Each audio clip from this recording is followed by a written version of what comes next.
No wristband, need to sign in. If they have your stuff, then just go straight to the paddock. Go straight. Yeah, cool. Thank you, man. All right, man. You're good.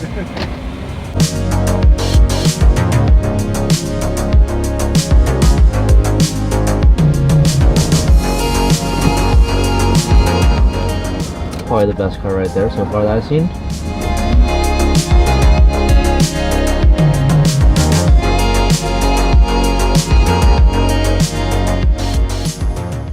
What'd you say? So if I would have forgot this beanie, oh, would have been feeling all types of ways. I'd have to It's cold out do here. some CGI on your head. Slap a beanie on there. Alright, Tom, don't make me look bad today, man. No, I'll just keep it clean, you know. Zach's here too? Yeah, coaching for a Porsche team. It's hilarious. I'm like, what are you doing? He's like, I just got to Laguna. I'm like, dude, I'm on my way to Laguna.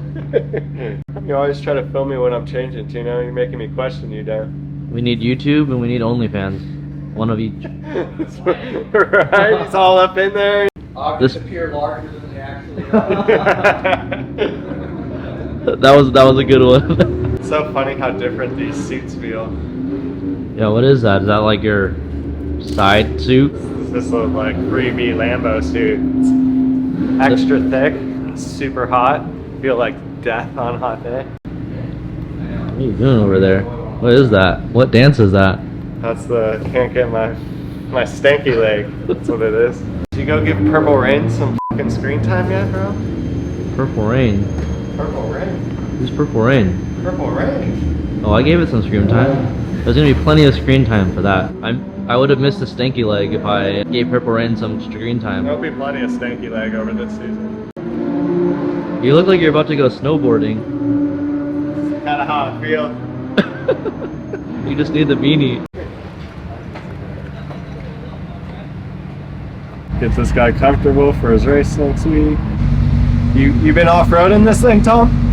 What? You been off-roading this thing? Just once. How can you tell? I'm an expert. They cleaned it all. That's why you pay me. Couldn't hear him. I don't want to hear him. This whole time, all I see is American muscle, but we got one JDM god there. That'll do. There were some really interesting slow drivers out there. Yeah, exactly. I mean, even for a guy who'd never been out there before. I was like, what are you guys doing? Yeah. There's a lot of cars signed up. Yeah. 10 and Pro-Am, that'll be fun. It's gonna be good. Yeah, it's gonna be good. I'm excited. It was funny when we did the drive within with Motor Trend TV. We were mic'd up all day. And like, when I first started, like the camera would be in your face and you'd be like, well, should I say shit? Should I not say shit? Like, we cut most of it out. And then we saw one of the like early episodes from like, I think it was Daytona race. And there was like, this, that, but it's like, bleep, bleep, bleep, Oh, bleep, yeah. bleep. I was like, shit, they're going to put a lot of it in. And by the time it aired, they had scrubbed it all out. Well, our third episode of Road Atlanta, second lap of the race, I got hit in turn 12 on the side and hit in the rear and like pushed off. So I didn't even care that the filming was going on. I was pretty pissed. And so I walked up to the guy. I'm like, hey man, what the was that? Second, third lap of an 8-hour race. You like, turn 12 is where you decide to like stick your nose out and hit me twice? And he goes, what about Daytona? And I wasn't the guy that my teammate Mike is punched him in Daytona. I go, I wasn't a car in Daytona. I go, was that retaliation for Daytona?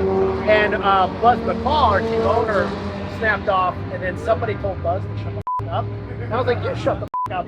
But we didn't even realize it was all being like videotaped by Motor Trend. You guys are going to be fast because he's faster. Unfortunately, like the us AMs have to not suck because the pros are going to be good. So it's kind of on us to not mess it up. on me. Yeah, me too. Years. Me too. Now I got even more this year. I think you got us more wins than I did last year. He's got a career hanging on my performance. His career goes Snap like the this whip. or like this, depending on how I do. Like, Cole wants to do this as a career, and it's like this is his one like first go and like kind of one real go because he doesn't have a massive budget to do this financially. That's why I'm here today. I can't it up next week. I'll do whatever you this is a car from last year. You bought from them? Anthony ran this car actually for one race. I think he won too. We call it Purple Rain. Are you driving the car first? Yeah. Well, Tom's already been driving. Oh yeah, that's true. Every time I see those speaker cables, I think of like blood vessels. Can't hear shit with my earbuds in. Oh yeah.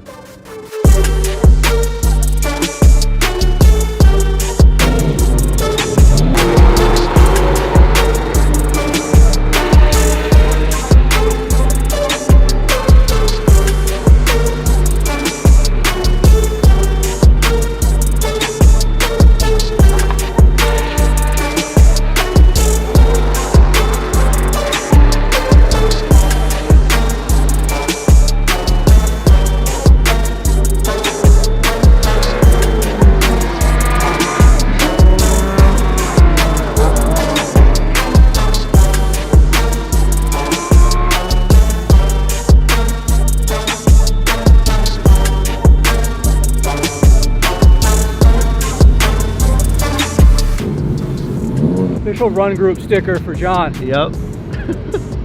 Yeah, that's good right there.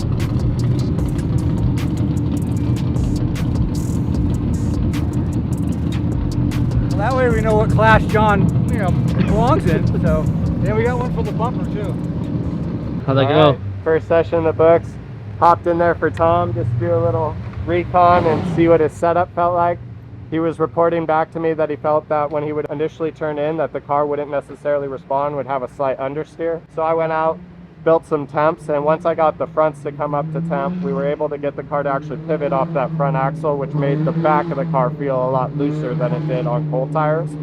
So the balance is pretty good for someone that's willing to commit on entry and allow a little bit of rotation. Probably a little bit more movement than we would race with, but it's something that I would like him to get familiar with, because if you can drive this, you can be fast. So now that I've gotten a feel for it and we got some data, we'll go ahead and get Tom back in and see what he thinks. We'll start pushing him up to pace a little bit more. From there, we'll come up with a game plan on what we need to do to get up to the race pace. But great start to the day. It's kind of interesting. We're out there with like 65 Camaros, all kinds of historics, GT3 cars, Trans Am cars, but we're just shooting fish in a barrel. I mean, this thing's a rocket ship out there. So yeah, a lot of fun, a little bit scary with antique pieces, but got it done. We're back safe. It's wild while you're out there with all those old cars. They handle so different. Yeah, you just got to be careful. Like if you use the curbs and it's causing a lot of movement, you'd be better just being on the pavement. Up to it, okay. I moved your TC down to 4 instead of 5, and then probably go down to 3. Yeah. Focusing on power down here because that's easy to the straightaway, and then maximizing this brake zone should be your first priority, and then we need to focus on this downhill section probably. Yeah. Are you flat today in this car? Yeah. All the way in? First Flat couple out? I lifted, but I made one where I went flat, no problem. Okay. Yeah. And then where's your brake marker here? Just like we said, that white line on the right. And I'd rather you brake early and just mash the brake, and instead of releasing, like just park it to feel how much it stops. Excuse me, sir, can I have your autograph?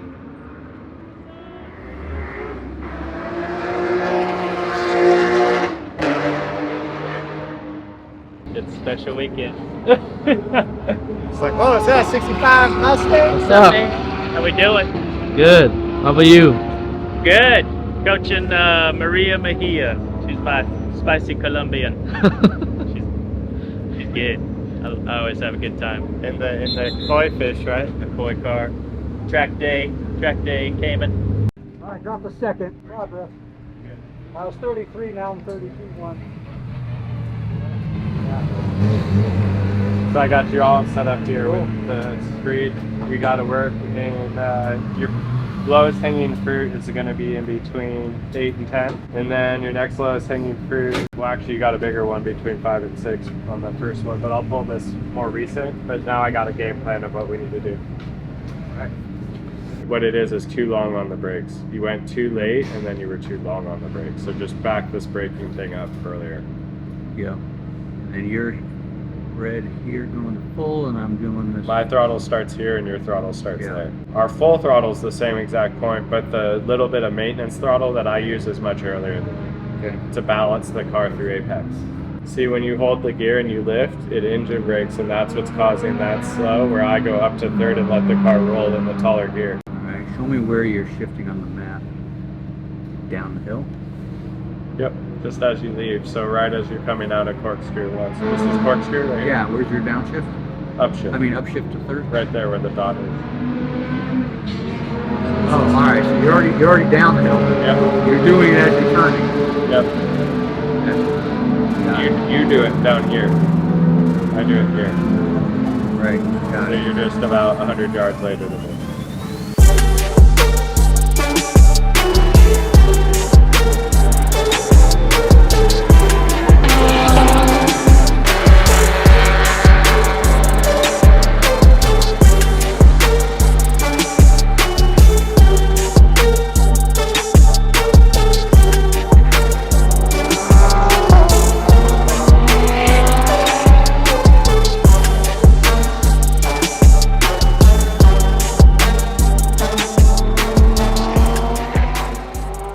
Here, you just didn't open your hands and commit throttle.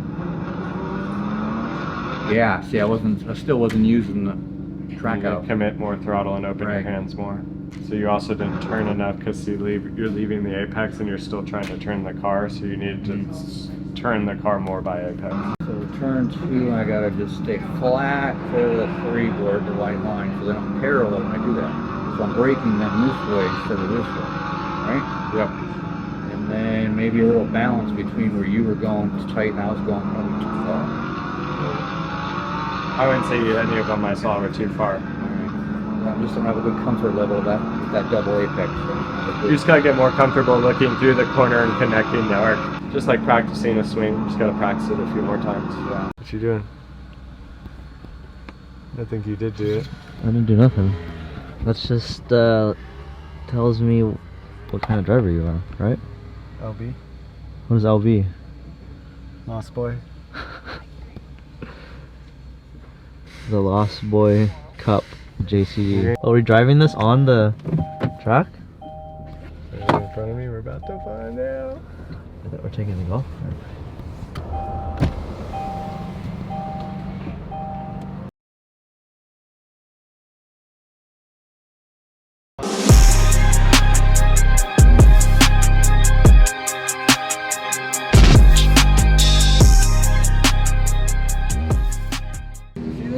No, what? You didn't show him? No, the LB. So it was you guys.